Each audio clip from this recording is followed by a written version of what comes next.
আমার ছাদ বাগানে কি কি সবজি লাগাইছি চলেন ঘুরে দেখে আসি। 3 রকম বেগুনের জাত রয়েছে।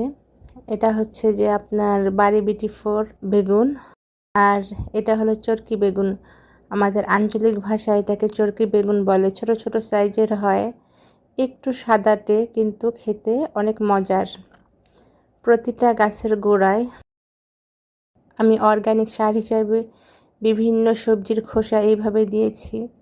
মাশাআল্লাহ, দেখেন প্রতিটা গাছে কি পরিমাণ বেগুন জালি আসছে এবং ধরে আছে। এটা হচ্ছে আরেকটা বেগুনের জাত, একটু লম্বা লম্বা সাইজের বেগুনি কালারের হয়, এটাও খেতে মজার। আগাম জাতের সিম। পাশাপাশি হচ্ছে যে এই সাইডে পুদিনা পাতার কিছু ডাল লাগিয়েছিলাম, অল্প মাটিতে লাগিয়েছি কিন্তু এত সুন্দর হয়েছে গাছগুলো, মাশাআল্লাহ। বৃষ্টির পরে গোলাপ ফুলগুলো এভাবে হেলে গেছে। আমার ছাদ বাগানে কয়েক রকম গোলাপ ফুলের গাছ আছে। প্রতিনিয়ত ফুলগুলো আমি ছেটে দেই। সবগুলো ফুল একদম পানিতে এভাবে হেলে গেছে।